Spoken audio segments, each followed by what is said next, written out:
द्वितीय सेमेस्टर के सभी छात्रों को मेरा नमस्कार। आज हम वर्तमान भारतीय समाज प्राइमरी शिक्षा के विषय में शिक्षा के प्रकार के टॉपिक पर चर्चा करेंगे। शिक्षा के प्रकार में पहला पॉइंट है औपचारिक शिक्षा। औपचारिक शिक्षा क्या होती है बच्चों, इसके बारे में ध्यान सुनिए। औपचारिक शिक्षा प्रायः सुनियोजित प्रक्रिया द्वारा दी जाती है। इसकी योजना पहले से ही बना ली जाती है।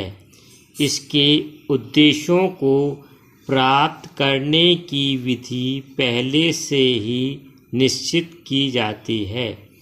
सामान्यतः इस प्रकार की शिक्षा संकुचित प्रकार की होती है। जैसे एग्जाम्पल बच्चों ध्यान से देखिए, सुनिए। विद्यालयों, महाविद्यालयों और विश्वविद्यालयों में दी जाने वाली शिक्षा। जैसे विद्यालय में क्या होता है, विद्यालय में एक स्थान होता है निश्चित, एक समय होता है, एक पाठ्यक्रम होता है और उसमें शिक्षक शिक्षार्थियों को शिक्षा प्रदान करता है। अब आती है नेक्स्ट हेडिंग, औपचारिक शिक्षा की विशेषताएं। औपचारिक शिक्षा की विशेषताएं निम्न है। देखिए, नंबर 1, यह शिक्षा स्कूलों द्वारा प्रदान की जाती है। नेक्स्ट, औपचारिक शिक्षा अप्राकृतिक, कृत्रिम व जटिल होती है। नेक्स्ट, यह शिक्षा जीवन पर्यंत चलती रहती है। अगला पॉइंट, औपचारिक शिक्षा भौतिक होती है। नेक्स्ट, औपचारिक शिक्षा के उद्देश्य सुनिश्चित होते हैं। बच्चों अब नेक्स्ट पॉइंट है, पहली आपकी होगी औपचारिक शिक्षा, अब दूसरी है अनौपचारिक शिक्षा। इसके बारे में ध्यान से सुनिए। विद्यालयों में केवल कुछ ही विषयों का ज्ञान प्राप्त कर पाते हैं। पढ़ना, लिखना या ज्ञान प्राप्त करना ही शिक्षा नहीं है। शिक्षा विस्तृत व व्यापक है। हम अपने अच्छे व बुरे अनुभवों व ज्ञानेंद्रियों के अनुभव से शिक्षा ग्रहण करते हैं। शिक्षा सभी प्रकार के अनुभवों का योग है जिसे मनुष्य अपने जीवन काल में प्राप्त करता है। नेक्स्ट पैराग्राफ, औपचारिक साधनों के द्वारा जो शिक्षा प्राप्त होती है। यहाँ पे औपचारिक साधन से तात्पर्य है जैसे विद्यालयों, महाविद्यालयों के द्वारा जो शिक्षा प्राप्त कर जाती है वो विद्यालय और महाविद्यालय औपचारिक साधन के अंतर्गत आएंगे। तथा जो शिक्षा अनौपचारिक साधनों से प्राप्त होती है, अनौपचारिक साधनों से प्राप्त होती है। यहाँ अनौपचारिक साधन से तात्पर्य है परिवार, समुदाय द्वारा जो व्यक्ति सीखता है, जो भी शिक्षा ग्रहण करता है, वो अनौपचारिक साधन के अंतर्गत आती है। नेक्स्ट हेडिंग आती है अनौपचारिक शिक्षा की विशेषताएं। इसके अंतर्गत निम्न पॉइंट हैं। नंबर 1, अनौपचारिक शिक्षा के लिए किसी व्यवस्था की आवश्यकता नहीं पड़ती है। नेक्स्ट अगला, अनौपचारिक शिक्षा स्वाभाविक, सरल तथा प्राकृतिक रूप में होती है। नेक्स्ट बच्चों अगला पॉइंट है, अनौपचारिक शिक्षा प्राप्त करने के लिए विद्यालयों की आवश्यकता नहीं है। नेक्स्ट अगला है, अनौपचारिक शिक्षा चारों ओर के वातावरण, परिवार, समाज व पड़ोस आदि से प्राप्त होती है।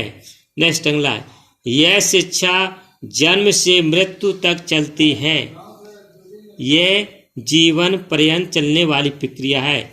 यहाँ से बच्चों यह शिक्षा जन्म से मृत्यु तक चलती है, जीवन पर्यंत ये है। इसका तात्पर्य ये है कि व्यक्ति जन्म से लेकर और हमेशा अपने जीवन में कुछ न कुछ किसी के द्वारा शिक्षा हमेशा सीखता रहता है। कहीं किसी अन्य जगह जाकर या बाहर जाकर कुछ न कुछ शिक्षा ग्रहण करता रहता है। इसलिए कहा गया जन्म से मृत्यु तक, यानी जब तक उसका जीवन काल चलता है वो कुछ न कुछ हर जगह, हर स्थान पर किसी न किसी माध्यम से शिक्षा ग्रहण करता रहता है और कुछ न कुछ सीखता रहता है। नेक्स्ट हेडिंग आती है बच्चों दूरस्थ शिक्षा। अब दूरस्थ शिक्षा के बारे में क्या बताया गया, इसको आप लोग ध्यान सुनेंगे। दूरस्थ शिक्षा शिक्षा की वह प्रणाली है जिसमें शिक्षक तथा शिक्षु, यहाँ पर शिक्षु से तात्पर्य है बच्चों छात्र या शिष्य, शिक्षु को स्थान विशेष अथवा समय विशेष पर मौजूद होने की आवश्यकता नहीं होती। यह प्रणाली अध्यापन तथा शिक्षण के तौर तरीकों तथा समय निर्धारण के साथ साथ गुणवत्ता संबंधी अपेक्षाओं से समझौता किए बिना प्रवेश मानदंडों के संबंध में भी उदार है। अब बच्चों इसकी दूरस्थ शिक्षा की विशेषताएं क्या होती हैं, इसको आप लोग ध्यान से सुनेंगे। पहला पॉइंट है, यह शिक्षा दूरस्थ शिक्षा होती है कम खर्चीली होती है, पढ़ाई करने वाले की फीस में कम होती है। यानी दूरस्थ शिक्षा में क्या होता है, फीस कम लगती है और विद्यालय भी नहीं जाना पड़ता है और घरे बैठे आराम से पढ़ सकते हैं। ऐसा आता है सर्वसुलभ विद्यार्थियों की संख्या की कोई सीमा नहीं थी। यानी यह शिक्षा सर्वसुलभ मतलब आसानी तरीके से घर पे बैठे शिक्षा ग्रहण कर लेता है, इसे विद्यालय जाने की आवश्यकता नहीं पड़ती है। और विद्यार्थियों की सीमा यानी विद्यार्थियों को सीमा नहीं रहती, कितने विद्यार्थी इसमें शिक्षा ग्रहण कर सकते हैं एक साथ। नेक्स्ट पॉइंट आती है, काम करने के साथ साथ पढ़ाई की जा सकती है। यानी दूरस्थ शिक्षा में सबसे बड़ा लाभ ये है कि इसमें आप लोग जैसे जॉब भी कर रहे हो तब भी इस शिक्षा को साथ साथ उसको ग्रहण भी कर सकते हैं। यानी जॉब भी करते रहें और शिक्षा भी ग्रहण साथ साथ कर सकते हैं, कोई भी डिग्री प्राप्त कर सकते हैं। सबसे बड़ा इससे ये लाभ है दूरस्थ शिक्षा से। नेक्स्ट पॉइंट आता है, विद्यार्थी अपनी आवश्यकता के अनुसार अपने पढ़ने का समय तालिका बना सकते हैं। यानी इसमें ये होता है विद्यार्थी जब चाहे अपने पढ़ने का शेड्यूल बना सकता है, कोई निश्चित वो नहीं होता है कि हमें इस टाइम पढ़ना है, इस टाइम क्या करना है। नेक्स्ट पॉइंट आती है, किसी भी कोर्स के लिए उम्र व बाधा नहीं होती। यानी इसमें कोई उम्र की आवश्यकता नहीं होती है, आपकी चाहे 40 साल हो जाए चाहे 50 साल हो जाए, जब भी आप ग्रहण करना चाहें तो वो शिक्षा उस एज में आप ग्रहण कर सकते हैं। इसमें उम्र की आयु की कोई बाधा नहीं होती है। तब तक के लिए नमस्कार। नेक्स्ट वीडियो में फिर से आप मिलेंगे।